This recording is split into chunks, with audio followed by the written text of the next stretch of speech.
This particular talk is, I suppose the real title of it is The Artworld Revisited, which refers to an essay I published really a long time ago, probably about 25 years ago, which really was the first thing I'd ever published on the subject of art, and it was published in the Journal of Philosophy. And I take a lot of pride in the fact that Andy Warhol was talked about in the pages of the Journal of Philosophy before he was talked about in the pages of Vogue magazine, because I did find him philosophically very exciting and very instructive artist. But out of that paper evolved something called the institutional theory of art, and since the Institute this summer is concerned with certain issues of what one might call the historical substance of art, it seemed like a good occasion to go back and talk a little bit about some of the issues that the institutional theory, as it's evolved, proposes to deal with. And then a second reason is a couple of summers ago I was here at the Institute participating in Bill Bergson's seminar in criticism, in art criticism, and at that time had some thoughts about Eva Hess that have been developing a little bit in my mind, so I thought I'd bring those thoughts back to the Art Institute. This is sometimes a bit philosophical, but I don't think it's intractably philosophical. By contrast with the massive reassessment in our understanding of Rembrandt, entailed by the claim that the Polish writer is not by him, let alone in our conception of whoever it was who may, instead of Rembrandt, have painted that profound work. The question whether something is or is not a work of art may seem pallidly academic and distantly philosophical. But such is the social prestige adherent to the identity of something as art, that in fact both issues of reassessment are almost parallel. To be a Rembrandt is to claim pride of place in the greatest collections and to command the close aesthetic attention of artistic pilgrims. To be a great Rembrandt, like the Night Watch, is legitimately to enjoy the prerequisites of an altarpiece in a museum construed, like the Rijksmuseum in Amsterdam, as a cathedral to national identity. Whereas to be merely by somebody anonymously known as the master of the Polish writer gives the work claim only on experts in the minor artists of the 17th century in Holland, and a place in the lesser galleries devoted to the school of Rembrandt. There's a further consequence of reevaluation in the crassest meaning of the term. Were the Polish writer to come onto the market as genuinely by Rembrandt, it might just break the $100 million mark the art world has been waiting to have happen. But the reclassification of a piece of furniture as a work of art would have similar institutional and financial repercussions for the object, no longer appreciated merely as an exemplar of fine craft, but a vehicle of meaning, and its maker no longer admired merely as a craftsman whose lesser counterparts would be a carpenter or a cabinet maker, but as an artist who uses wood or glass as media, the way Rembrandt used pigment or Michelangelo stone. And the work, now considered art, is in candidacy for interpretations which would be comically inappropriate for mere beds or mere eating vessels. These parodies notwithstanding, It's worth pausing to consider the difference in method of determining as between Rembrandt and non-Rembrandt on the one hand, and between art and non-art on the other.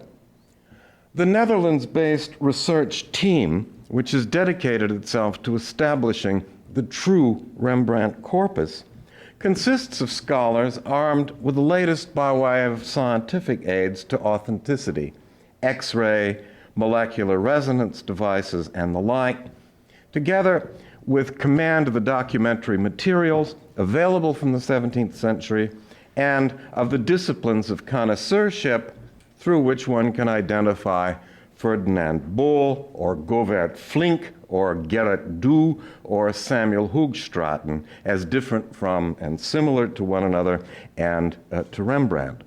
Its procedures are forensic and empirical. So if in the face of the claim that the provenance of the Polish writer is dubious, one cares to insist that it's not, one has to come equipped with the same scientific armamentarium that they command and counter evidence with evidence. Both parties in such a disagreement will agree which kind of document could settle the matter either way. But even if something that is a work of art at a certain historical moment could not have been one at an earlier historical moment, and molecular resonance technology can tell us to what historical moment an object belongs, no such instrument is available for establishing or disestablishing the claim that something's a work of art when it's historically possible for it to be one. The controversy seems not even remotely scientific. So how does one proceed? Here's a case. The case is that of artist or, well, you have to make up your mind on this. It's hard to know how to refer to this gent. Wendell Castle was very famous, who is the acknowledged dean of the so-called studio furniture movement in America. I think it's a very instructive case. At one point, early in his career, Castle was particularly miffed by the invidious distinction that people made between craft and art. And he sought some strategy for erasing the hateful line that kept him from enjoying the benefits of the more exalted category. Clearly, it wouldn't do him any good to just say, well, I'm an artist, walk around in a beret and a velvet smock and so forth. So he hit on a strategy which is sufficiently philosophical that philosophers themselves have come up with nothing much better to arbitrate the distinction between human beings and what Alan Turing designated computing machinery.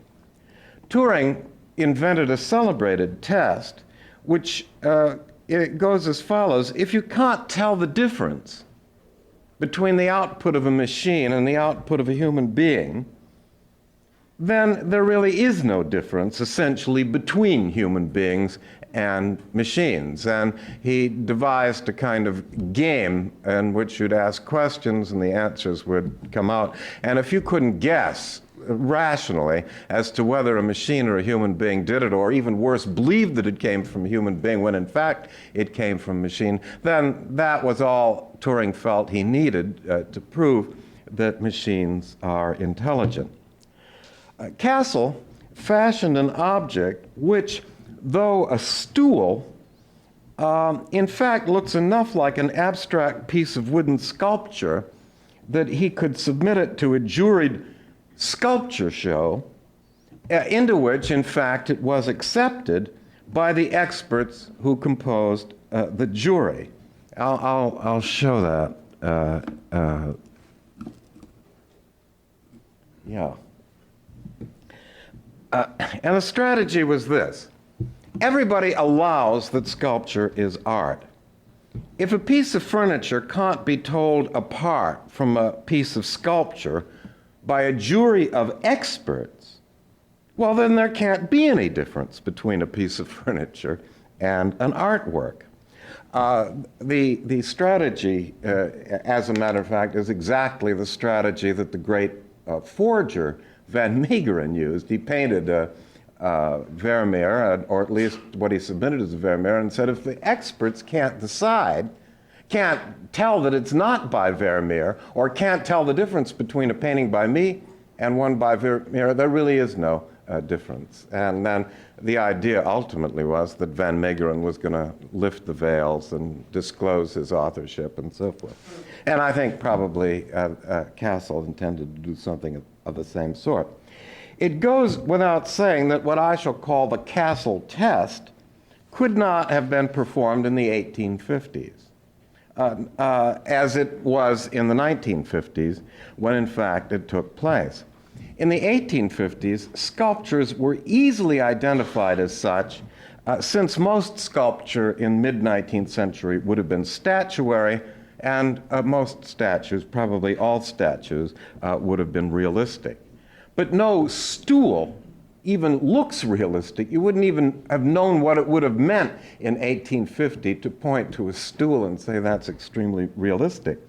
No stool looked certainly realistic enough to be taken as a statue, say a Statue of Liberty or a Statue of Mercy or a statue of Louis Napoleon. But in 1959, when Cassel submitted what he subsequently titled stool sculpture, such a thing was really possible, since there were now abstract sculptures and sculptural furniture, and since stool sculpture looks far more like a prototypical sculptural abstraction than it looks like a prototypical stool. In fact, you can sit in it if you're as agile and wiry as Wendell Cassel is, and if somebody points out to you how you do it. It's not an easy task, and you don't want to weigh too much when you try. But stools are prototypically uncomfortable pieces of furniture anyway. The difficulty with the Cassel test, as I see it, is that it works only if it's difficult to see that something's a piece of furniture, or only if you can't tell the difference, though an expert, between a piece of furniture and a piece of sculpture. But I don't think that the issue is greatly advanced that way. The trick should be to get something that would be prototypically a piece of furniture accepted as art without the mediating step of disguising it as sculpture. Still, other than by appeal to experts, how is the matter to be resolved? Cassel, who displayed philosophical acumen, I think, almost at every point in his career, had touched what has come to be known as the institutional theory of art, according to which what makes something art and something else not is something called the art world prescribes. And that leaves only the question of who belongs to the art world. Now, I want to raise this question in connection with the kinds of examples concerning which the institutional theory of art was originally evolved as a kind of response. Though it has to be noted that these examples put considerable pressure on the Turing or the Cassel sorts of tests. There may be those who feel that even if we can't tell the difference in outputs of machines as over and against humans, there even so is a difference. Turing would no doubt regard that as willful, but that only shows the extent to which Turing's view of differences was dominated by a kind of verificationist or pragmatist theory of meaning. If there's no difference in the effects, no difference in the consequences, if there are no discernible differences, well, there are no differences, period. For there to be a difference, there must be an observable difference, otherwise the claim that there's any difference between them borders on meaninglessness. But of course, a critic of Turing's famous test might even so insist that the machine is at best capable of simulating the output of a human being, and though we can't tell the difference between simulation and simulated, there is a difference and a deep one, as deep as the difference, for example, between waking experience and its simulation in dream. And in any case, the examples from the art world were of a kind where it was insisted that though we can't tell the difference, there is a difference, for example, between a real Brillo carton and a work of art called Brillo Box by Andy Warhol. To be sure, the resemblances were hardly so perfect that discriminability was out of question. Brillo Box was made of wood, plywood, and stenciled. Brillo cartons are made of corrugated cardboard, printed and stamped out. Still, those can't be where the differences between works of art and what I like to call mere real things are located. A philosopher would sound foolish who said being made of wood is what makes it a work of art, especially when so many of the world's artworks are made of paper. And it could easily have been imagined that the reverse happened of what did happen. Brillo Box could have been a cardboard simulacrum of the good solid plywood containers in which the Brillo people proudly shipped their soap pads out. So it was to have been with reference to the art world, capital A, capital W, that the institutional theory sought to erect the difference.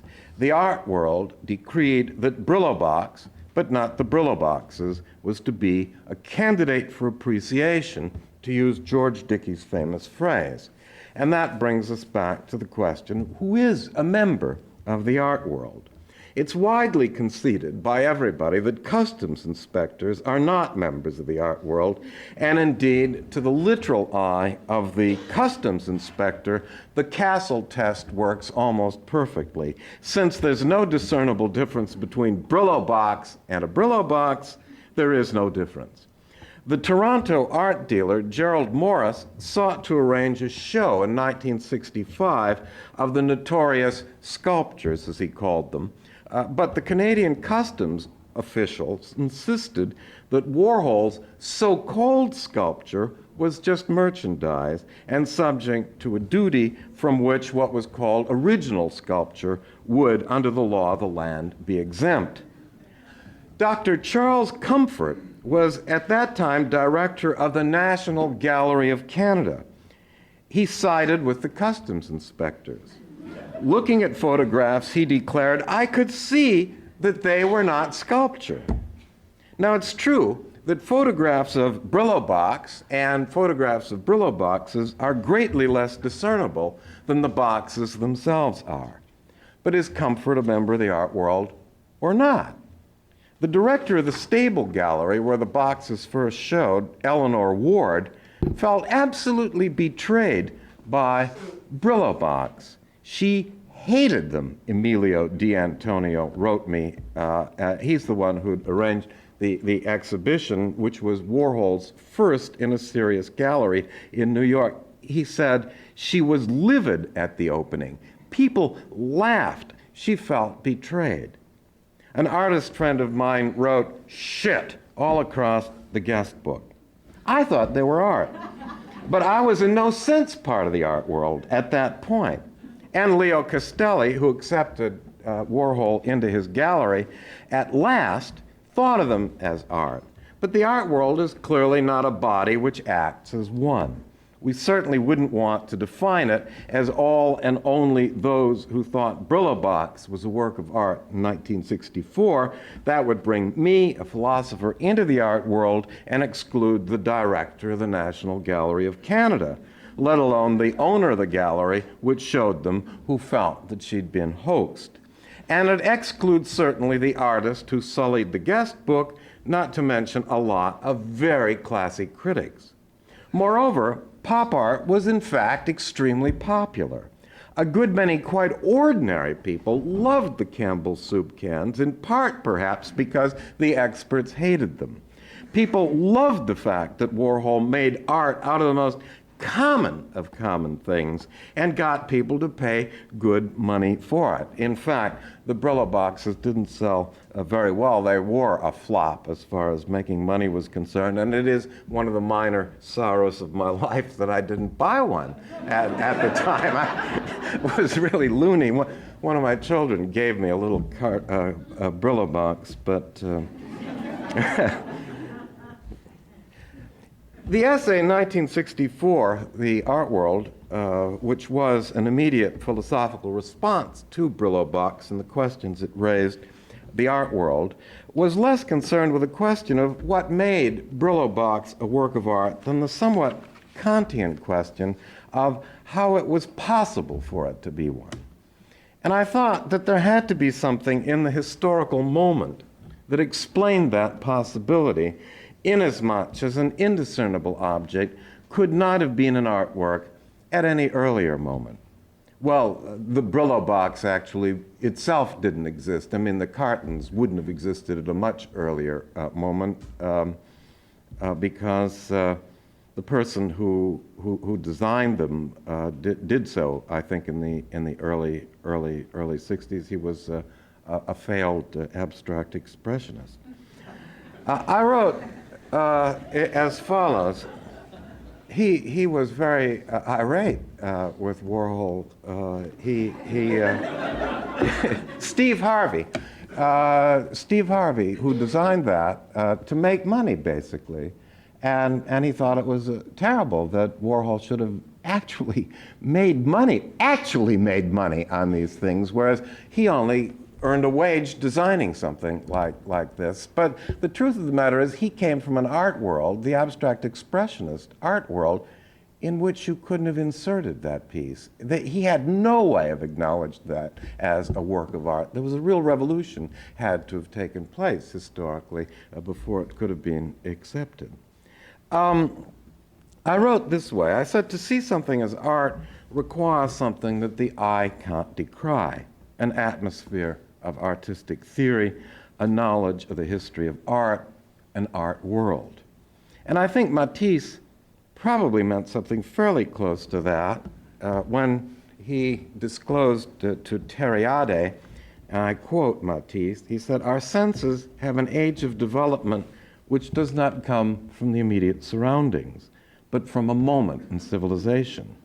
The arts have a development which comes not only from the individual, but also from an accumulated strength, the civilization which precedes us. A talented artist cannot do just as he likes. If he used only his talents, he wouldn't exist. We are not the masters of what we produce. It's imposed on us." Now, I thought of the art world in that essay as the historically ordered world of artworks, enfranchised by theories which themselves are historically ordered. As such, I suppose, mine was a kind of institutional theory, in that the art world is itself a somewhat institutionalized world. But it was certainly not the institutional theory of art, which was bred of an extremely creative misunderstanding on George Dickey's part of what I'd written, and Dickey was less concerned with what makes a work of art like Warhol's possible than what makes it actually a work of art. And his notion of the art world was pretty much the body of experts who confer that status on something by fiat, more or less. In a way, Dickey's theory implies a kind of empowering elite and is a distant relative of non-cognitive theories of moral language. That is art has the logical status of that is good, as the latter was interpreted in the salad days of high positivism, when the advanced moral philosophers of the day thought all moral language ever did was to give vent to feelings. It's to Dickey's credit that he sociologized where they psychologized, but in terms of objective truth conditions, there's little to choose between. His was a kind of non-cognitivist theory of art. And the crux of his theory is that something's art when declared to be art by the art world. There are some other conditions, but that's the way it's perceived. And it's this which has been the vulnerable part, as people have seen it, of his position.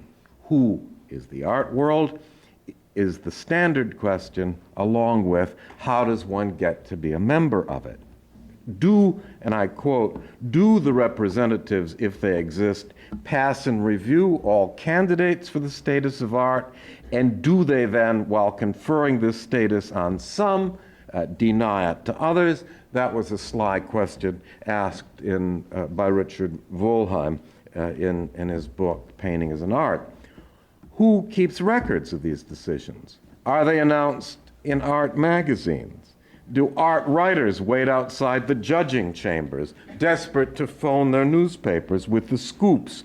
How literally can Dickey mean what he says? Has anybody ever seen it happen, for example? Those are really, I think, interesting but probably basically mischievous difficulties.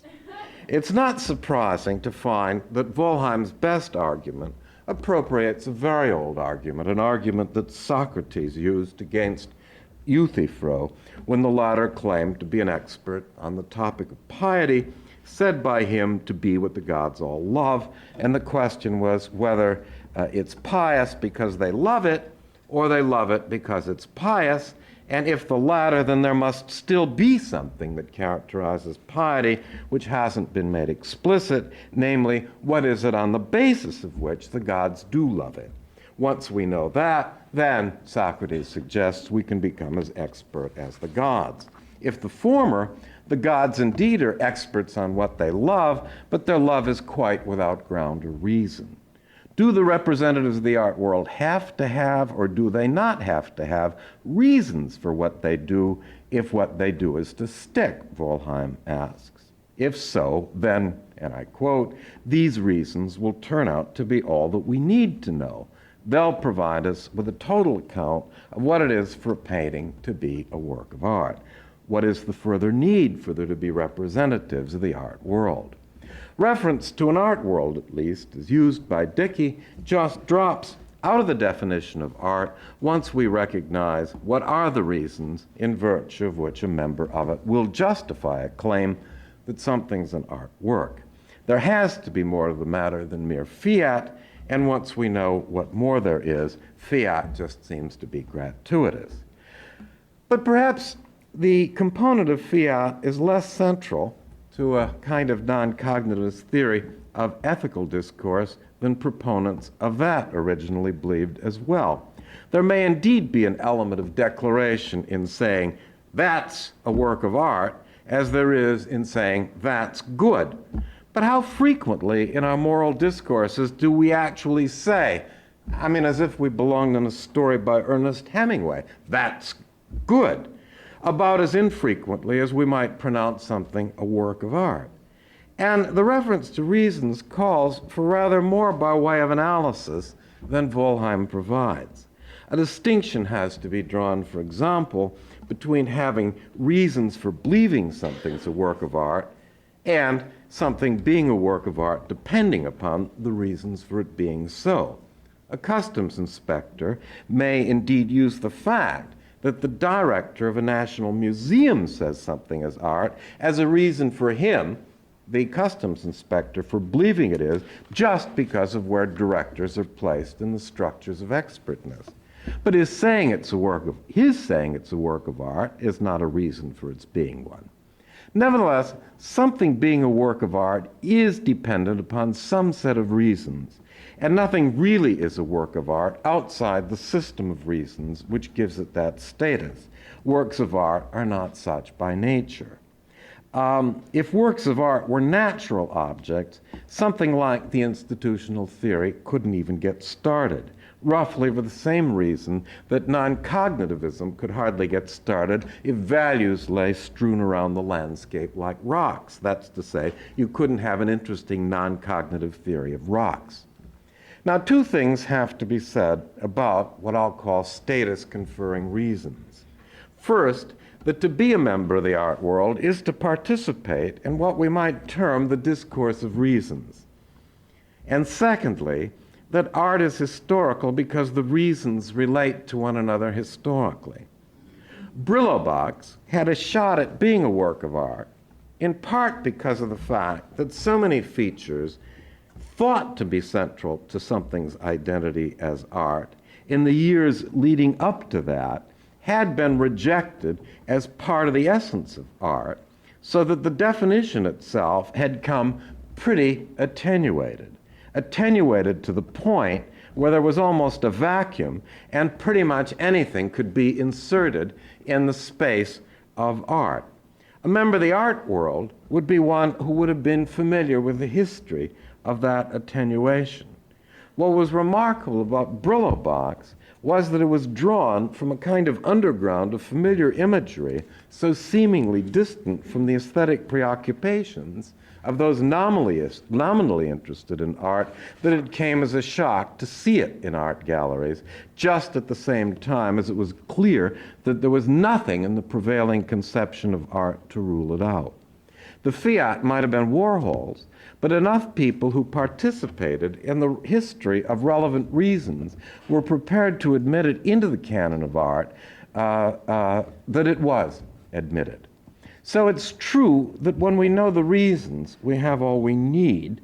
What's overlooked is that the discourse of reasons is what confers the status of art on what would otherwise be mere thing, and that the discourse of reason is the art world construed institutionally.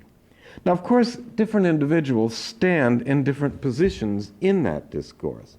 The director of the National Gallery of Canada was pretty much retarded as far as that history is concerned, and made Canada, at least in terms of the chagrined gallery dealer, the laughing stock of the world. But there were plenty of others who were arrested at earlier positions in it, including the dealer Eleanor Ward herself, who was even so sufficiently up to date to have accepted a painting of Warhol of her lucky $2 bill as a work of art. She said, "You do a painting of my $2 bill, my lucky $2 bill, and I'll give you a show."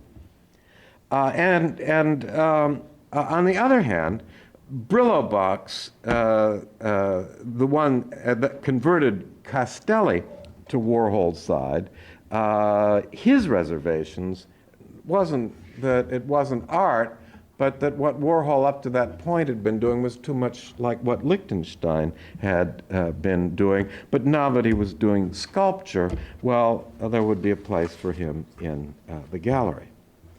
Now, the thesis which emerged in subsequent reflections on the issues in a book of mine called The Transfiguration of the Commonplace is that works of art are symbolic expressions in that they embody their meanings.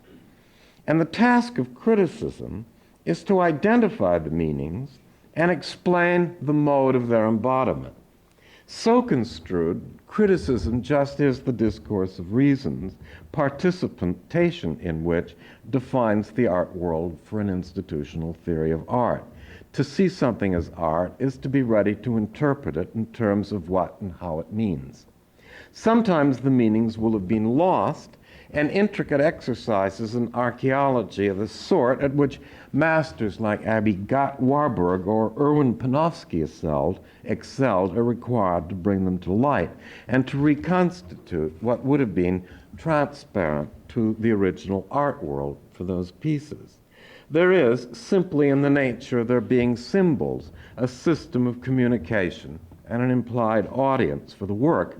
And we can identify that audience as the work's art world in that members of it are conversant in the discourse of reasons that constitute that work as a work and then as the work it is. What made pop art popular is that the meanings its works embodied belonged to the common culture of the time, so that it was as if the boundaries of the art world and of the common culture coincided. Movie stars, the stars of the comic pages, even in the case of Warhol himself, the stars of the art world, of which I guess he really was the only one, were instantly recognizable to whoever lived the life of the common culture. The art redeemed the signs that meant enormously much to everyone as defining their daily lives. Warmth, nourishment, orderliness, and predictability are profound human values, which the stacked cans of Campbell soup cans exemplify. The Brillo pad emblemizes our struggle with dirt and the triumph of domestic order. The comic strip panel distills the fantasies of our childhoods and graphically embodies, in its flagged colors and sharp outlines, the visual pleasures of innocence. In some profound way, the art was conservative, reconciling those who lived the form of life embodied in those works to the form of life they lived. And I don't think, just parenthetically, that it's in any sense an accident that the prevailing art in 1965, the year that they founded the National Endowment for the Arts, that there is a connection between the kind of art that was around in 65 and the endowment. That work really was popular. I don't think you could get an endowment funded in 1990 when its franchise ran out for the same reasons that it was extremely difficult to get that franchise extended even for a grudging 3 years, because the art was popular, but not the art of the 90s particularly. So that world that Warhol celebrated was the world he grew up in, and a world that he, in a sense, lost, much in the way, a decade later. Cindy Sherman, in the untitled film stills, celebrated a vanished form of life. By the late 70s, when she produced them, the stills she appropriated to such great effect were all but obsolete and belonged to the archives of a fading film culture. The difference between a Sherman still and a real still parallels the distinction between art and craft that Castle sought to cross, philosophically complicated by the fact that her stills are so like real stills that, according to Peter Sheldall, it was not uncommon for people to say that they knew the film that her still came from. Only as a beginning of interpretation must we say that hers are about the class of real stills which they resemble to the point of being easily taken as exemplars of what they denote, and they are further about the values and attitudes of the life to which the real stills belong. That's why her images are so rich. When real stills no longer form part of the common culture of the viewers, as they're going to stop as rentable videotapes become the dominant way in which people have access to films, then when Sherman's stills are going to start looking like mere photographs, then it's going to require the archaeological and expository talents of a Warburg or of a Panofsky to make their meanings accessible. Now, the kind of interpretation to which I refer here is under the constraint of truth and falsity. To interpret a work is to be committed to a historical explanation of the work. The theory of art worlds to which I subscribe is that of a loose affiliation of individuals who have enough by way of theory and history that they're able to practice what the art historian Michael Baxendall terms inferential art criticism, which I like to think I practice as well. And that simply means giving historical explanations of salient features of works of art. Interpretations are then false when the explanations are false. There's another kind of interpretation, much discussed these days, what Roland Barthes identifies as writerly as against readerly interpretation. And I've been discussing readerly interpretation, writerly interpretation being close of logical kind to non-cognitive discourse, which consists in fiats and declaration. It's what the work means to the viewer with no concern with whether it's true or false. It's under that sense of interpretation that works are sometimes said to admit of infinite numbers of interpretations, and in which interpretation is a play with signifiers. It may, and in a way has been argued by Joseph Margolis, certainly, that writerly implies a readerly interpretation. It's first required that something be recognized as a work before the question arises as to what then can mean to me. It may also perhaps be argued that part of what makes art important is that it can or even must give rise to writerly interpretations and come to mean specific things to specific viewers without meaning those things for every viewer. If I think of my family history, in viewing King Lear, well, that certainly doesn't have any explanatory value so far as King Lear as a work of art is concerned. If I observe with pleasure that sometimes I can see my daughter's features in those of Manet's Olympia, that's not inferential art criticism. Readerly interpretation is fallible just because it has the form of explanatory hypotheses, but it's not infinite and it's not subjective. My sense of Derrida is that for him, there's only the free play of the signifier, and hence only writerly reading. My sense of the philosopher Kendall Walton's interesting theory of representation is that what he terms make-believe is what I can't see, is that I can't see how it can tolerate the distinction between those two sorts of interpretation. Now, it's instructive to observe the way that members of the art world respond to works of a kind encountered for the first time, where the task is to lay down a piece of theory for the work, and then against this, some appraisal of it, as critics, for example, are called upon to do with some frequency. Roberta Smith, who's the critic, or a critic for the New York Times, told me that that's part of her job, which she finds most appealing. Often, she's the first one to write anything about a given artist with no available history or theory to help her when the artist is quite unknown.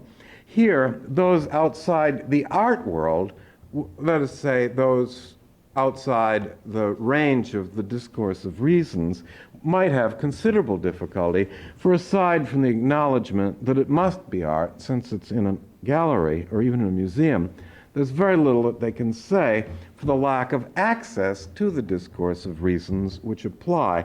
So they could say maybe in non-artistic terms, well, it's made of plywood, or it just seems to be a pile of broken glass. But even when one has access to that discourse, and hence really is part of the art world, you're not infallible. One merely will have begun the discourse for the work in question, which will stand subject to revision. The art world, in the discourse of reason, certainly doesn't respond as one. So let's consider a couple of examples that I want to use to bring out some features of inferential art criticism here. Here is, it's a very bad reproduction, a work called Metronomic Irregularity 1, a work by Eva Hesse, who is perhaps today's major sculptural influence, but who was so unfamiliar to the art world in 1966 when the work was first shown that even a seasoned art worlder would encounter it as almost radically alien. The work, in fact, is quite small. One of the problems with slides is that you can't tell anything about scale. It consists of two wooden panels, each 12 inches by 6 inches, separated by a space of about the same dimension. The panels have been drilled at regular 1/2 inch intervals, so they look like industrial pegboards, though in fact they were made by hand. Eva Hesse enjoyed that kind of monotonous work. And then they were painted, and they're connected by coated wire, which is drawn loosely in and out of the holes so that it looks like a tangle. Panels are mechanical and orderly and look as though the wire ought to be taut and orderly, instead of which it's rather disappointingly slack and snarled. It looks like it's been drawn through the holes by someone who'd have had trouble lacing shoes.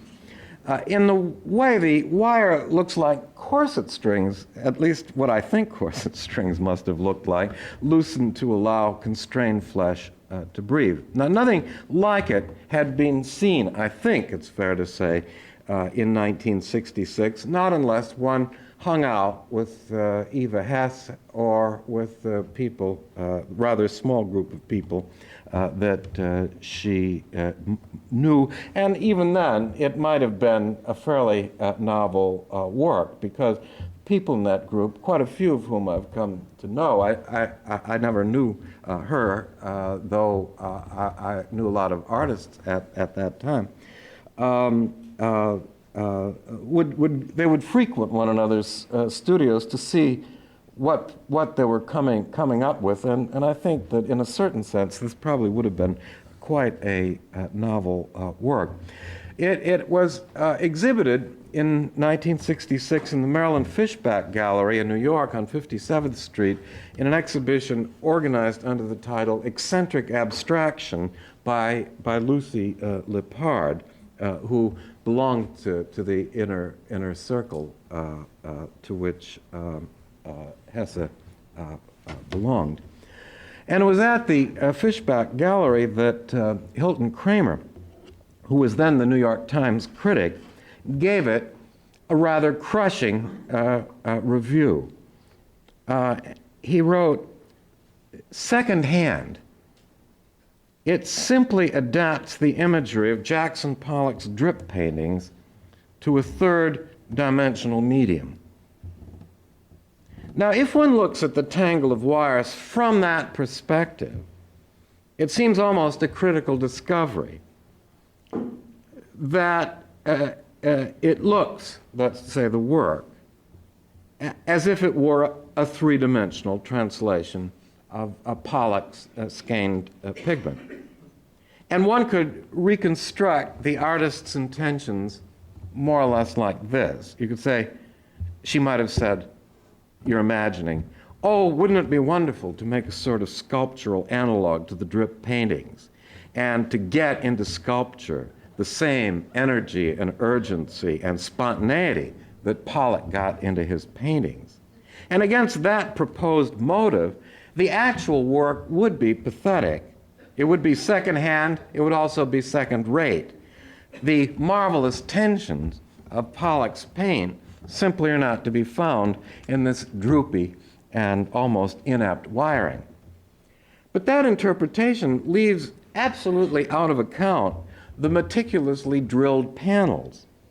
Kramer, coming into the gallery, seeing them as supporting the tangle and making it physically possible, might simply have regarded them as the support, a kind of base or framework, with the work consisting just in the wire. Suppose instead they're part of the work. Then it stops being Pollock-like altogether. It was no part of the Pollackian vision to make repetitiously structured arrays which resembled pegboards.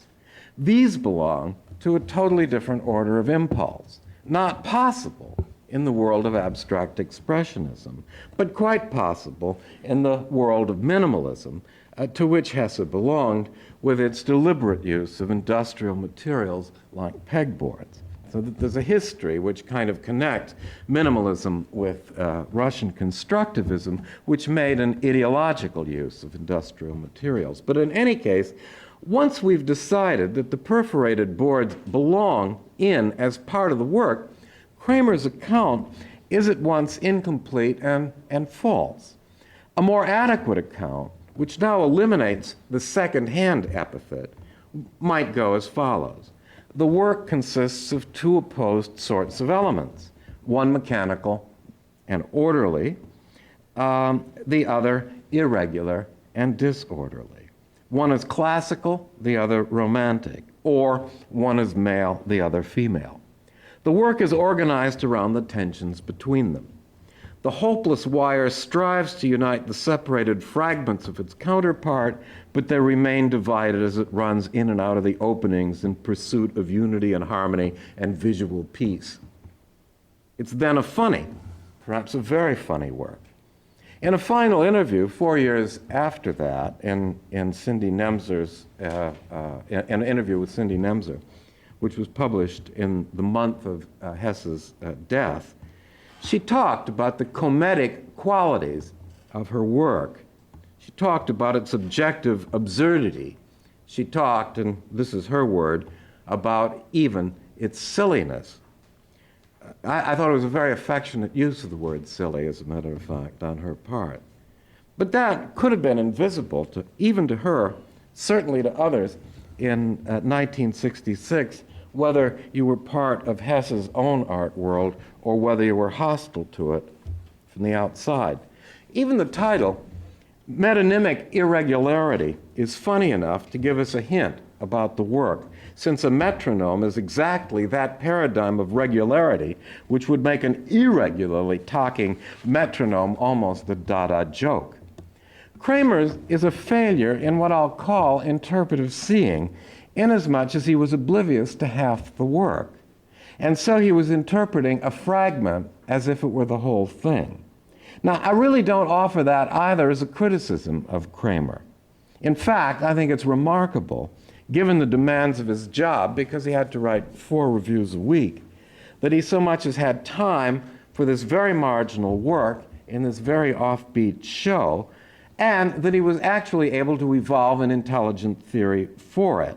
Even if the theory was wrong, it was a very intelligent theory. It's just that there would have been no room in the art world in which Kramer developed his good eye, for example, for responding to pegboards in the required way. You don't need a good eye to respond to pegboards. Pegboards defy whatever it is that good eyes are supposed to celebrate. He almost had to see it as outside the work and as a kind of coarse support for the work. Throughout Hesse's work, there's an ambiguity between something being a base as against being part of a work which, in virtue of having absorbed the only natural candidate for the base, really has no base.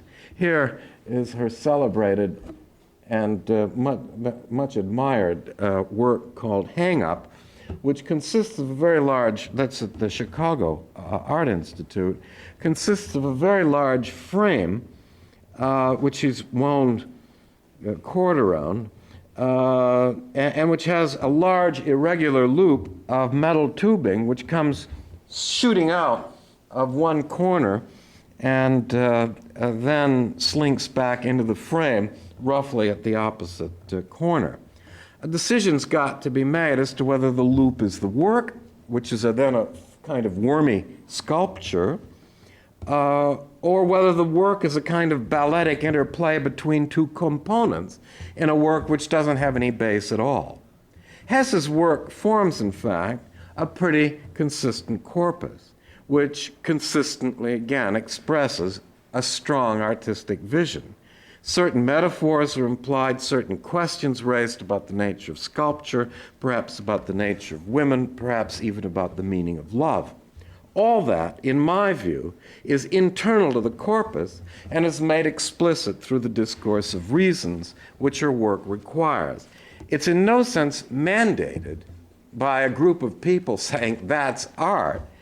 It is something which emerges when people are prepared to practice, as I say, the discourse of reasons and allow one set of reasons to be corrected in the light of historical, psychological information or just what look like better hypotheses. One thing, however, is perfectly clear, which is that no one who understands how Pollock's tangles of pigment arrived onto the surfaces could then imagine the slightest parallel with the way Hesse's tangles arrived in the spaces in front of or between her panels.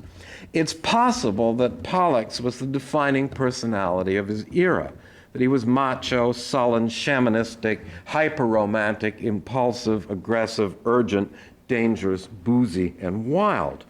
Hesse's was absolutely the opposite of that. Her hero was, as she said in that death interview, Warhol, who was witty, cool, and conceptual. Warhol, witty, cool, and conceptual, there's that great meeting between Warhol and de Kooning at a party in East Hampton, I think was given by Larry Rivers, where de Kooning was drunk, and Warhol came up and, in effect, said, hi, Bill. And de Kooning said, I hate you. You've destroyed beauty. You've destroyed art.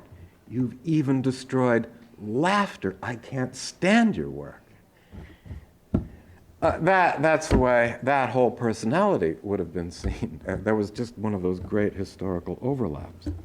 If there was a connection between Hesse's and Pollock's, so if Warhol expressed his age the way Pollock expressed his, there was more than artistic change between them. There was a historical revolution. If there were to be a connection between Hesse's and Pollock's tangles, it would be referential and maybe satirical. Hesse had, in fact, participated in an exhibition whose very title was a put-down of abstract expressionism. The show was called Abstract Inflationism and Stuffed Expressionism. She was a product of Yale's great art school and participant in the discourse of minimalist reasons, which would have been incomprehensible to Pollock. Kramer's was a very different discourse, and one, moreover, which led him into the inadvertent comedy of similarities, which disfigures so much of the art world's way of talking about art. If it looks the same or even similar, it is the same. And I want to conclude with one further example of that comedy to make clear that it's got to be the right history, that it's got to be the right theory if these are to enable the art world to see art as art. And I'll talk about a different artist, though one who was close to Hesse and in fact had to leave New York when she, because of how moved he was by her death. This is Robert Mangold, who is a minimalist painter and, as I said, contemporary of hers, and one of her classmates at Yale and part of that group that came down en bloc to New York in the 60s and basically colonized Soho. I not long ago asked Mangold whom he thought had written interestingly about his work, and he just looked agonized. He said, no one, just no one at all, which was an impulse, obviously gave me incentive to look up the critical literature on Mangold. By 1990, when I put that question, Mangold had an international reputation. He was widely collected and admired. So the critical obtuseness of the literary wing of the art world, in his view, seemed not greatly to have affected his career. In any case, the response to his first show, which was in 1965, actually downstairs, I think. Well, no, it was in the Fishback Gallery, same year as Hesse's. The reviews were hardly auspicious. You can, however, easily enough deduce what the works looked like from the notices. Here is the way John Kennedy reviewed Mangold's work. He says, this is in the New York Times, he says, there is perhaps great purity to these flat wall-sized areas, very slightly, almost imperceptibly graded in color. But purity can go only so far before it becomes just nothing. These efforts are just nothing. In the Tribune, the same day, which was a little depressing for an artist on his first show, but still, it was 2 reviews. This was by, well, it'll come back to me. This critic writes, the celebration of the office partition, the wall divider, or the wall itself makes for pretty dull viewing. Mangold's idée fixe about the art found in non-art relies so strongly on negative principles that one's response to his blank-faced construction is similarly negative, if not yawn-provoking. It may be safely assumed that neither the readers of the Times nor the readers of the Tribune rushed to the Fishback Gallery to get in on the ground floor. Now, I might as well put, this is a bad photograph, I think. That's what the work looked like. Both of those critics made assumptions which were close of kind to those that Kramer made about Hesse's work. Each tries to construct an explanatory narrative from which it follows that the work is to be classed in a certain way. Canaday sees it as concerned with purity, and hence continuing a history in which purity is an artistic virtue, thinking perhaps of Mondrian or possibly Malevich, and he might think as a contemporary exemplar somebody like Ad Reinhardt, who would have loathed this and was the kind of work with which Reinhardt would certainly have had nothing to do. But he also sees it as painting under a critical framework within which looking is a form of visual delectation. Mangold's work, while handsome, is not specially to be seen as a minimalist or a minimal exemplar of a kind of painterliness of which Matisse or Turner might be maximal exemplars. But if we drop those assumptions and invalidate those narratives under which it fails, how are we to talk about the work? What's the discourse of reasons? John Gruen was the other critic. He sees these as celebrations of walls and as part of some project which looks for art in non-art. And again, it's not clear that either of these motives applies to Mangold's work. If those assumptions are dropped, the critical assessment, just nothing and yawn-provoking, stop being especially sound. You've got to find the true narrative. Not easy to do when one has to write as many notices as a working journalistic critic has to fulfill. It has to in order to fulfill his or her contract. 10 years later, Mangold had ascended to heights which were impressive enough, despite all that, to merit an interview in the leading art periodical of the day, Art Forum, and to attract the attention of a very different order of critic, Rosalind Krauss, who is an art historian with strong sympathies for her contemporaries. She's talking about the very work that ought to have been dead and forgotten if critics had any real power. She says, "Your early work is often described as having to do with content implied by an industrial vocabulary. For example, Lucy Lippard read it that way in 1965. At that time, it seemed an attractive way to characterize it because of so much else that was going on, namely minimalist sculpture and certain minimalist painting, which was clearly evocative of industrial shapes, industrial ways of forming." And so she talks about your content as being touched by that, and yet I don't really feel that's true, at least my sense of the work, that Rosalind Krauss. And Mangold's response shows how uncomfortable he feels with the critic. He says, well, the pieces that were referred to were literally sectional kinds of walls. She said, and did you think of them as being about panels and architectural fragments? Yes, I was interested in the idea of a sectionalized kind of painting that could be fragmented into parts and still exist as a whole. It's now interesting to see how Krauss is going to disregard the opinion of what I would call the primary art world, the artist and those closest to him, as Lippard certainly would have been, married as she was at that time to Robert Ryman, the abstractionist, and participating in the studio discussions within which the works arose. She's an art historian, and she's seen a lot of art. And she sees connections of a kind to which Mangold, and for that matter, the members of the primary art world, to which Canaday, not Mangold, Krauss, and to which members of the primary art world were blind. She's referring to the somewhat later works which have curved diagonal edges. And she says, this work I find very emblematic. And this is her statement. She says, the works that have curved lower edges seem very shield-like. They recall to me a 15th century kind of painting, which one gets with Castagno painting on a shield, in that frontal holistic sense of the shield as both a picture and an emblem.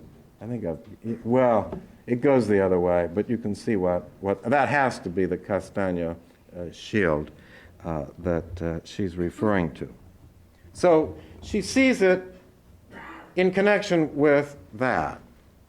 In that same issue of the Art Forum, another historian published an essay called Mangold's Humanist Geometry, in which he finds the shapes that Mangold evolved in Piero della Francesca, in Palladio, in Raphael, in Leonardo, in the Carracci, in Matisse, as well as in Stella, in Ellsworth Kelly, in Fritz Glarner, in Malevich, and many others. There must be about 65 analogs. It's as though, and now we're beginning to approach what I want this concluding example to bring out. It's as though there might be a lexicon of forms: squares, half-moons, trapezoids, circles, triangles, and then you look up circle and you see all the artists who use circles. Or you look up squares and you get all the artists who used squares. And all the periods in which artists used circles, and all the periods in which they used squares. And it's as though all the works under one of these lexical entries was an affine of one another, that they form an affinity a class. And then the erudite art historian is positioned to survey this landscape of forms and to, that reminds me of Castagno, or that reminds me, doesn't it put you in mind of Piero, or doesn't that remind you of one of Palladio's windows, and so forth. And I think, my own view, that the art history lecture, with its quantity of slides, which underscore resemblances and enable the lecturer to use post-structural idioms and speak of Palladio as inscribed in Mangold, is somewhat responsible for that way of thinking, which may be legitimate, but only if somebody's in position to give us what nobody yet has, which is a good analysis of the notion of affinity. What does it mean to have, for there to be an affinity? Claiming an affinity is the very opposite of inferential art criticism, because it entails no historical explanations at all. It's not clear that Mangold had so much as seen Castagno. Here's the work, or a work of a kind, which puts you in mind of the Castagno. You see the curved edges.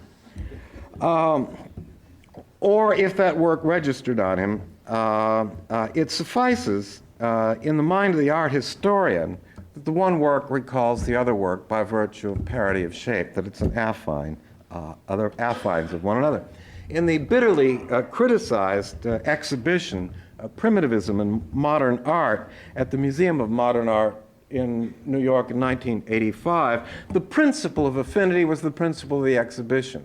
You take things which have a formal affinity with one another and you exhibit them next to one another. A piece of Ebo sculpture next to a Giacomo Ometti, and so forth. And then everybody's supposed to look for the affinities. But nobody's got a theory of affinity which lets you know whether these mean anything at all, that they look like one another or participate, as it were, in the same shape. There was a division of that show called Contemporary Affinities, where you say, well, here are a bunch of artists who use feathers and tie twigs, and primitive people use feathers and tie twigs, and so forth and so on. Now, there may be an explanation subtended by the claim of an affinity, but it would be mostly transhistorical. That is to say, it might be that there is some explanans common and peculiar to all members of an affinity class. Usually, those stand to the explanans as a set of instances due to some Platonic form, and what I call affinitistic art history is essentially Platonist in spirit. That is to say, it's not historical at all, it is just a discourse about forms. But I say only that until some legitimating explanation is forthcoming, the response to the claim, here's an affinity, is, so what? That is to say, what does it mean that there's an affinity here? Or that reminds you of this. You can, that's how there can be an infinite number of interpretations, because people see a lot of different things. A lot of art historical ingenuity goes into these claims, as it does in the art historical lecture, which moves forward on affinities, and with the demonstration through juxtaposed slides of formal similarities between things that might have no causal relationship to one another at all. But in minimalist circles around 1965, the use of industrial material really was thematic. for reasons perhaps parallel to those which moved pop to attack the boundary between high and low art, minimalism attacked the boundary between fine and industrial art. Reference to minimalist politics is very likely to be explanatory in a way reference to affines isn't. And when you find the politics, you find those features of the work that inferential art criticism is capable of dealing with. In a 1967 interview with John Gruen, Mangold declared, "I have a very hard time defending what I'm doing and the way I'm doing it and the reason I'm doing it. When I do these things, I don't have philosophical thoughts. I simply keep involved. As far as any metaphysical or spiritual implications are concerned, I have no connection with any of that." In 1974, he told Krauss, "I've been very much an intuitive artist. I've followed intuitive feelings or hunches. I do not have a clearly rational justification for the decisions I've made." In Richard Marshall's book, 50 New York Painters, he wrote, "I'm not interested in having my art depict, represent, preach, or prove a theory, or tell a story, nor do I see it as particularly mathematical or cerebral." Those are the responses of an artist who's been injured by critics. For all that, there is a consistent evolution in Mangold's work from the early 60s to the present moment, a corpus which is expressive, like Hess's, of a very strong artistic personality. It doesn't look like rough, intuitive work. These really were large industrial panels, to go back to that one, for example. They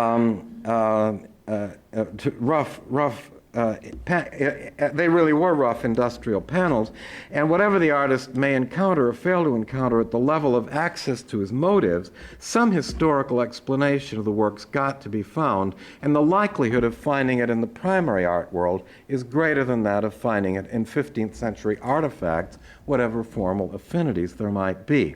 I'll make only one observation. In the interview with Krauss, Mangold says, "The sectional units were constructed in terms of a 4-foot division because that's the standard size of the building materials which were used. I would build the wall with the openings occurring roughly the way the window breaks might occur." 2 points in that passage, I think, remind us of Eva Hess's work.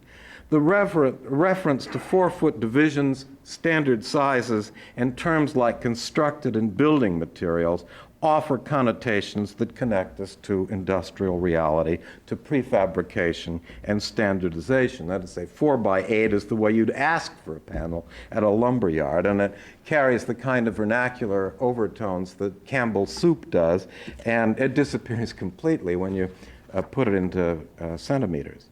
But the term roughly where windows should go, carries connotations of hand and eye rather than mechanical processes. The window openings in industrial segments can't be roughly placed, they've got to be exactly placed.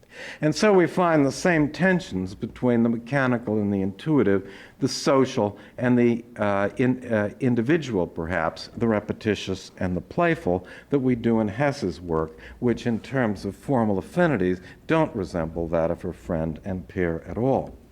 The interplay between those two largely defines the history of Mangold's work, and I'm almost through with this last example here, which in its latest phase at least, virtually attacks regularity in the spirit of impulse. Of the new works, Mangold writes, they're kind of crazy, and I want to show you some of them. Yeah, marvelous, I think. I know they go by too fast, but I'll leave that one on. Says, they're kind of crazy, their shapes are quadrilateral, each side has a different dimension, they're very brushy, and each is in a different color. In fact, the works will have a sort of geometrical form within the quadrilateral, sometimes actually as an opening, sometimes as a drawn or painted form. These forms can't be perfectly inscribed within their spaces. They sometimes touch the sides, they sometimes don't quite touch them, sometimes they exceed their limits and cropped. They're done freehand. They really are eccentric abstractions, to use the 66 word. Its geometry is subverted, its order deflected, its regularity defied. They're wonderful, witty works, but the critic in search of similarities and affinities, and influences and reminiscences is certain to fail to see them. Here is a contemporary critic writing in 1987, like Bryce Marden, Mangold here belatedly acknowledges the expressionist eventfulness of surface that was prominent in so much work of the 80s. He calls that tokenism, and think of Kramer's Second Hand.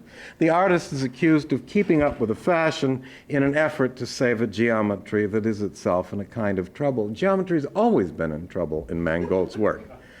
For the work over a quarter of a century. The issue for me here is less, however, who's right, who's wrong, than the discourse of reasons, which is the substance of the art world in addressing and in constituting works of art within which questions of rightness and wrongness arise. There's no fiat. In its somewhat staggering way, criticism is finally a lot like science, growing hypotheses at its leading edges and trimming them back or growing others. In this institutionalized activity, on the other hand, one had better beware of what I call the comedy of similarities. In a conversation he had with Maurice Drury, cited in Ray Monk's magnificent biography, Wittgenstein said this. He said, "Hegel seems to me always wanting to say that things which look different are really the same, whereas my interest is in showing that things which look the same are really different."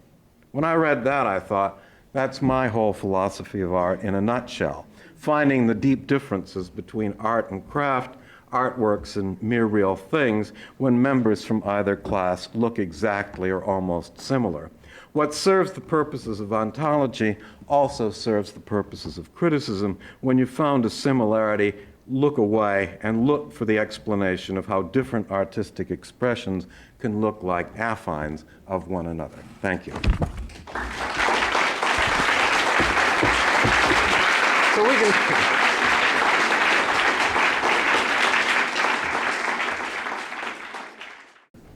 Hugh. Well, I wondered if you could say something in a more positive way about the substance, the content of this discourse of reasons that members of the art world use in discussing works of art, and specifically to distinguish that discourse of reasons from in philosophical action theory, when I want to talk about the meaning of some physical behavior that someone has just performed. I might give a discourse of reasons too, but not for art status on the behavior in question. So yeah, well, there is the piece of theory that goes with it about the embodiment of meaning, and I think it's the notion of embodiment that is the crux, and not all that easy to work out. But it's that you want to explain.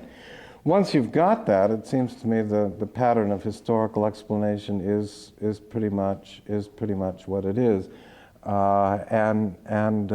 you've got to you've just got to have some kind of a historical hypothesis which would explain it if it were true, and then find out whether, as a matter of fact, it is true. So from that perspective, it's not at all different from inferential explanations at all. What you're doing is, I mean, it's such standard philosophical strategy that it barely calls for mention. But what you've got to do is, I guess, be sufficiently familiar with the thing to see what, as a matter of fact, calls for. What makes something sufficiently salient that it calls for explanation, and then try and find what that explanation is. Sometimes the explanation can be quite simple. That is, say, everybody was doing it, or that was a convention, or something. Is there something special about the content of the explanation that confers art status on the object or the performance? Because I raised my hand to, recognize to ask a question, and you could give the same sort of intentional historical explanation of what gesture. Yeah, well, that wouldn't be such a terrible thing if it were true, because it's almost certain that there would be some parity of structure between actions and artworks. That is to say, when a person, in the kinds of examples that used to come up in the theory of action, where people talk about by raising an arm, signals, and then the explanation of the signaling would bring in, I suppose, that would be meaningful. And why do we signal by raising our arms rather than other kinds of things like just opening our mouth and shutting it? There would be good reasons why that's the standard way, and so that embodies the meaning of signal, that raising an arm is an appropriate way to signal. And from that point on, you're just using the kinds of inferential patterns that you would use in the theory of action, but there is an initial parity. So in a case like that, it seems to me, philosophically, it's not a bad strategy to see whether you can't get the same thing operating in art and in the theory of action. Well, parity of structure, but then where's the difference? Why didn't I just perform the work of art?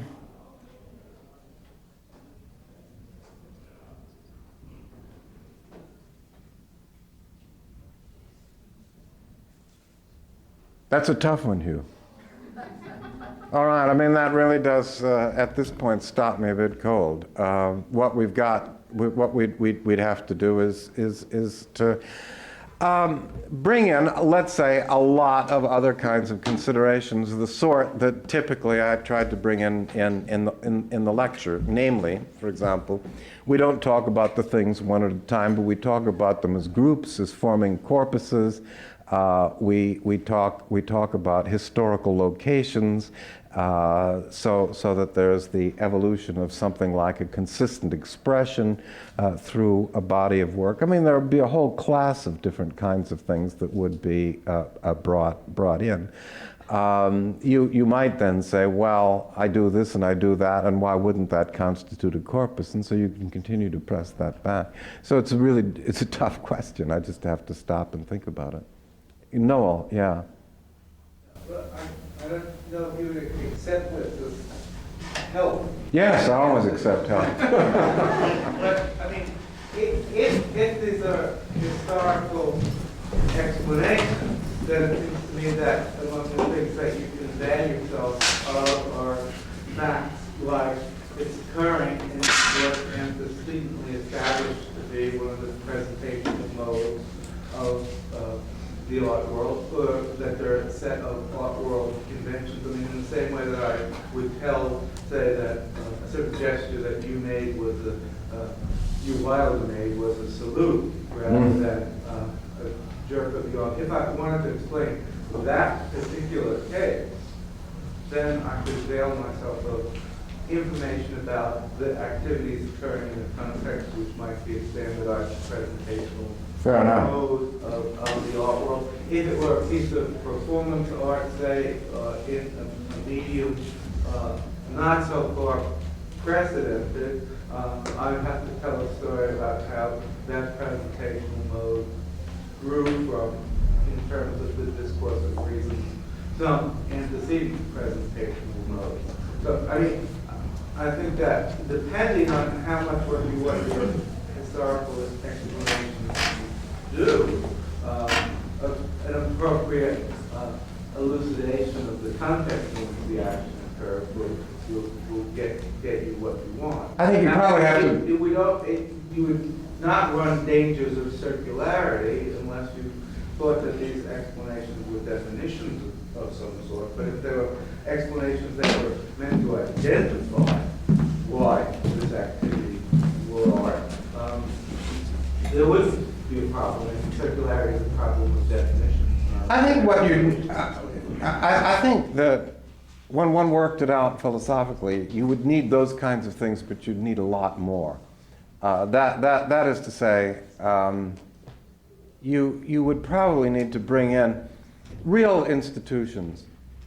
If you're talking about an institutional theory of art, that it takes place against the background of thus and such sets of institutions, and that it stands in the right kind of relationship with those institutions. And so, well, in other words, you'd come up with something like, and I gather that's what you're suggesting, something like a sociological theory of the background for this sort of thing taking place, and you'd have to differentiate it that way. The problem that would be like the problem of just a single red square. Is it a work of art or not? And you say, you can't just answer that kind of question. You've got to find out when it was done, what meanings it embodies, who did it, what else the person did, et cetera, et cetera. But there would have to be, since the one complaint about the institutional theory is, where are these institutions? It would be important to say that it wouldn't have to be things like institutions as opposed to conventions, historical practices. Well, I don't think it's that difficult to answer the question about those institutions. Those are exactly the kinds of questions we can give answers to questions about. When Michael Baxendale writes his book about painting in Italy in the 15th century, he describes precisely the institutions within which you negotiate an altarpiece. What were the contracts like? What were the patterns of criticism against which we judged that this was good and this was bad? That's the kind of thing that I mean by institutions, and that would have been the art world of Ferrara in the 15th century, the way what I was describing was the art world of New York in the 20th. Yeah, sorry. Well, as Father Star tried to say, your presentation is fascinating, and I really find it hard-pressed to quote, criticize, unquote, you for what you do share, but I find myself really bothered on many levels. The ironical paradoxicals that endangered species committing planetary genocide in the United States, nightmare, especially money is way, way, way too expensive. And the fact that all the way along life has been really cheap on this planet as the weapons get bigger, and maybe the chance, if all the galaxies are theaters and all the worlds are stages, and the affinity is that in the billions of galaxies we are all relative and or relatives, has it crossed your mind that life is an act of creation and that ART, alternative realities times, will be the evolution of our species, that we're in the finals before what we could call the new semester? It hasn't crossed my mind. Yeah. So, No, yeah. no deeper comments for a man of your... Well, I'm a New Yorker.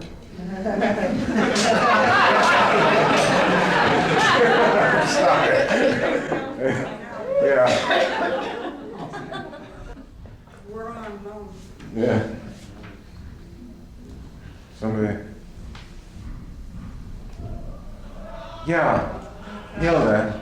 I want to go back to the Hugh's point. I think you need something like plausibility, and it seems to me that plausibility in the art context is less conventionalized than it is in science, because it's not similar. You mean plausible hypotheses? Yeah, I mean, you can't just say anything, and I'm not convinced that simply referring to historical precedents is good enough, because why should you refer particularly to those? I think there are other. Oh, well, sure. Good. But in science, you sometimes have moments, for example, when physicists got into molecular biology and completely changed the parameters that became plausible. And it seems to me that's the kind of situation that you're describing in the 60s, that you let yourself off the hook easily by starting with Kramer, because he gave you a hypothesis that you could... Yeah, well, sure. But where do you get the similarities that are worth looking at? I mean, when they seem obvious after you pointed them out, Yeah. but they're not so clear before you pointed them out. Oh. Well, Well, yeah, that's a good idea to come up with Jackson Pollock. Well, but that, to be sure, Hilda, is what I did want to say. That is to say, he really did go in and hacked his way, hacked a path through, and then you try to follow that path, and then you realize that, as a matter of fact, it's not good. It was a reasonable thing to have done. And what are you doing? What are you doing in a case like that? You're, as one would say in a logic and scientific method textbook, you'd say you're assimilating the unfamiliar to the familiar, that you're setting up an analogy. This looks like that, Pollock looks like that, ergo, she must have done this, and it's an extremely plausible hypothesis. And then what you've got to realize is that once that hypothesis is not working, when you see that it won't work, Why do you see it? oh, well, you'd have to carry on a dialogue, and the dialogue would be this discourse of reason. We'd say, all right, how do you account for those things? How do you account for those things, those panels there? And then, now notice, well, those would be made particularly salient by that hypothesis because it doesn't account for them. And that looks like they've got to be accounted for because it's a lot of the work, but or they're not part of the work at all, and that decision has got to be made. And once you start making that decision, then you come up with a better hypothesis, something that's going to account for them and this. You would have rejected before, like the difference between men and women. You wouldn't have taken that seriously.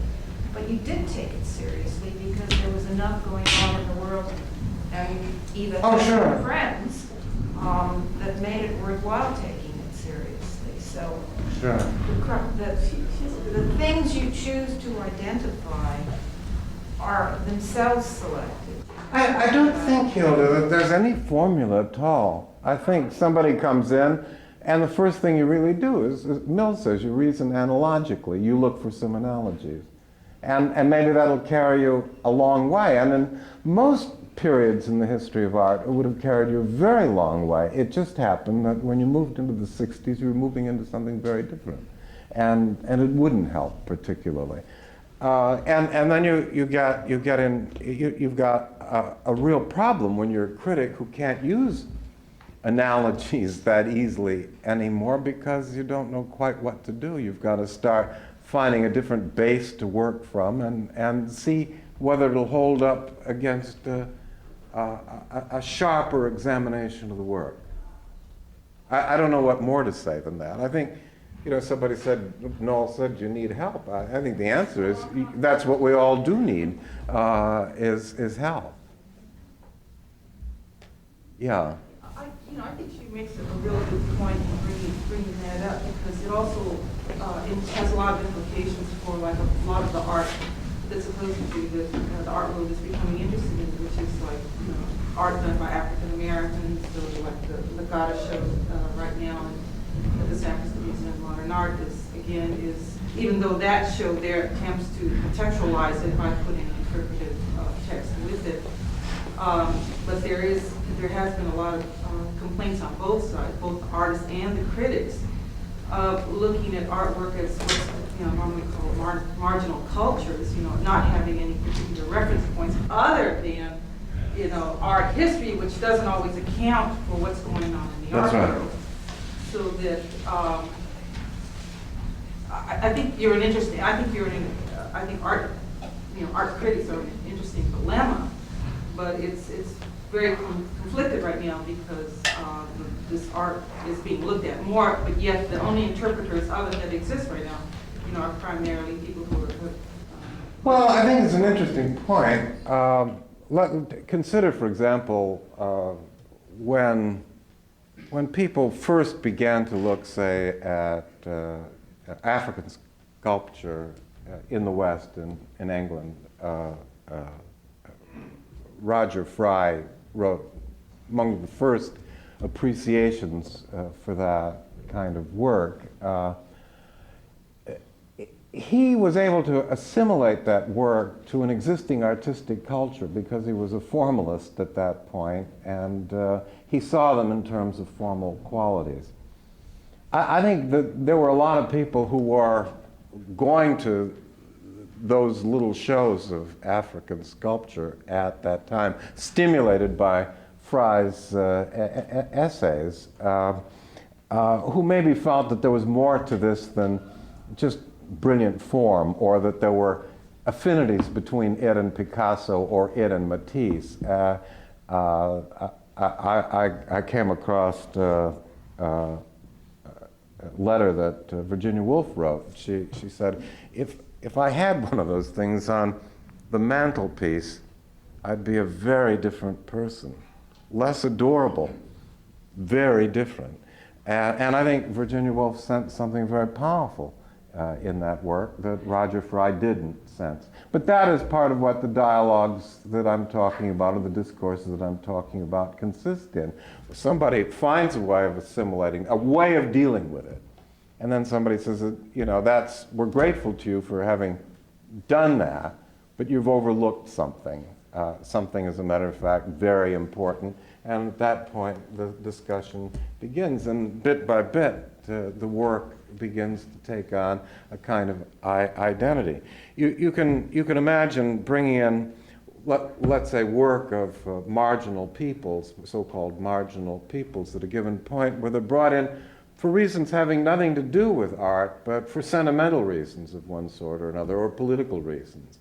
And somebody said, well, all right, we're grateful for those reasons, grateful to those reasons for having gotten us to confront or think about these works. But as a matter of fact, those are not really explanatory in the way in which we thought they were. These works are different. You're still making a judgment. You got to. What else are you going to do? You're a human being. That's not marginal. That is being human. You've got to make a judgment. We don't work except by making judgments. The thing is that the recourse for a deeper or a different interpretation is so limited, and usually that as non-white artists that we have so little, we have no other, well, at this point we have almost no recourse other than to go to, or have people who are not necessarily understanding or even interested in studying this other arena of this other art that it's very difficult, so we're stuck or we're pushed out without, and then we're excused as or dismissed as being corny or sentimental. No, I offer that simply as a motive or a reason. We have to do our multicultural thing because we have to do this for funding, or we're PC or whatever, so we get these people off our back. I think that's really, I think what you just said was really not helpful. Because you have to recognize that there has to be an initial judgment on it. And I think the judgment has to be, the discourse of what is art has to be broadened a lot. I quite agree with that. No, that's not something that I'm critical of. I simply say that here is something that might explain why people initially are interested in it. It might, in the end, not really be what is important when one finally does confront the work. Yes, John. Well, if a large part of the point then is that the art world, contrary to attacks that say it proceeds merely by fiat, the art world has been a discourse of reasons. Even people who disagree with each other still have to relate their disagreements to some sort of discourse, saying, that's no good, that's like Jackson Pollock, or saying, no, that's good, it's like, going back to minimalism. But you're not just saying good, you don't just have the power of fiat.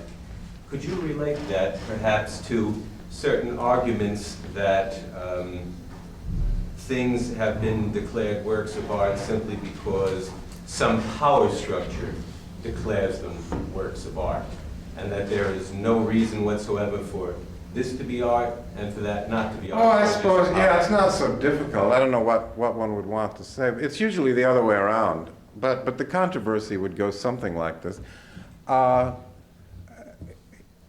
In New York, at any rate, during a certain period, and that still continues, that period, I guess, in some sense. Periods don't just end with sharply drawn lines. It was not uncommon for people to say, that's not art, and then for other people to insist that it is. Noel gave us an example in his talk the other day. Here's something that won't agree with my theory, so I'll just say it's not art. This doesn't, I can't get an analogy going between this and what I accept as art, so it's not art. I guess a good example would have been when Judy Chicago brought the dinner party to the Brooklyn Museum, and people would say, one critic, well-known critic, said it's just not art. Meaning basically that there really was no way in which, with his good eye, with his way of appraisal, with his way of judging, he could relate it to Cézanne or relate it to the kind of art that he particularly admired that constituted the paradigms for this. And then people who were great supporters of Judy Chicago would say that it is great art because it's very meaningful to us, and it does this and it does this, and it's got a very complex code, and you've got to learn to read it, and on and on and on and on and on. I mean, and there's a piece of power structure, because here would be, let's say, Judy Chicago at any rate, presenting the work as a statement on behalf of individuals that she perceives as disenfranchised and oppressed, women, and the other person, who is a critic on a major newspaper, say, representing another kind of power structure, and what she wants is access to that structure in some kind of way. So sure, that it seems to me happens a lot, and a lot of times when people use that's not art, it is a way of exclusion. I think probably in a lot of the cases that you're referring to there. Or you'll say, well, maybe it is art, but I mean, it's nothing that we have to take or pay attention to, because again, it doesn't assimilate very easily to analogies that we might spontaneously set up to the great paradigm. Again, you know, Cézanne, Titian, whatever it is that you want. And then if one wants to say, well, you can, but then you've got to show, and this is how, then you've got to break the hold of those analogies and start forging new ones. Do we have time, I think, for One question more. All right, yeah. Could I raise a question about structure? I think, as I understood the original institutional theory of art, it aimed to do something like provide us with sufficient conditions for recognizing something as well as art. Your criticism is well taken. I think what you tried to do was to do much better than Dickey himself had done. But, and of course, what you say seems absolutely right when we come to thinking about the necessary conditions for something like a work of art. And I can't really applaud that. There's a difficulty I've experienced, and I'm glad to hear what your response is to it, when you try and make it more than this. It seems to me that the kind of way in which we understand the discourse of reason is enabling us to understand what it might be for something to be sufficient condition for art to originate, would have to be given in terms of some sort of recursion. We've got certain basic elements, and then there are reasons with respect to that, and so on. And then we have a history of art which purports to tell us the story. The difficulty I would like to have a response to is this, that we all believe that in different cultures there can be art as well, but they start from a different recursive base. Now, the question that one has to ask then is, how is it that one could do that using nothing more than the institutional theory, which relies upon the very reason we've got, but knows nothing about theirs? Yeah.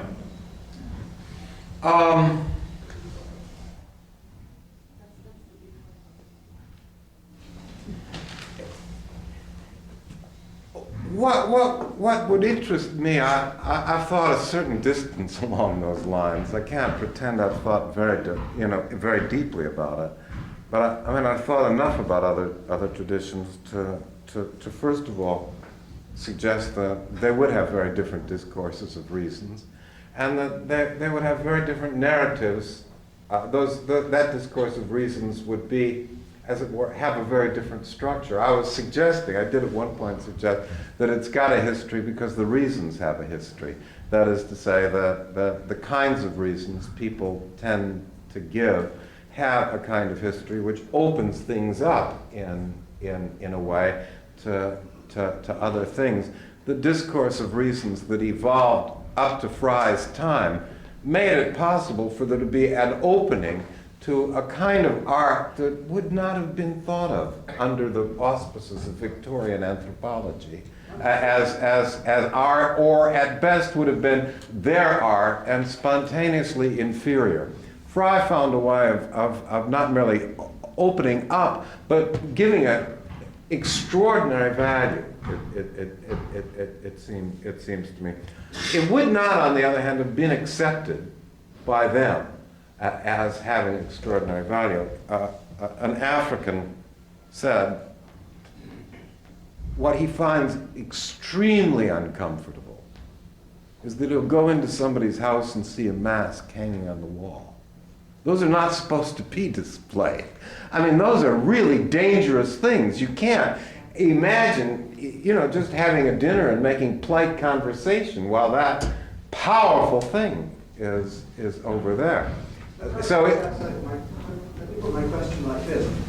What is it that I can say about the Nigerian productions that makes their discourse of reasons ones which make their productions genuinely art? Other than that, there is an affinity between their discourse of reason and art. Oh, well, I think I would do something like this. I mean, in order to get it to work, I'm sure you'd find finally some set of analogies with our discourse of reason. For example, my colleague at Columbia recently wrote a book called The Power of Images. And I imagine that what you would have to do to get a beginning of a conversation going, you'd have to begin to talk about powers of images. And you'd have to talk about certain kinds of works which have powers which are analogous to the kinds of powers those works have, and begin to work from there. So affinity gets back.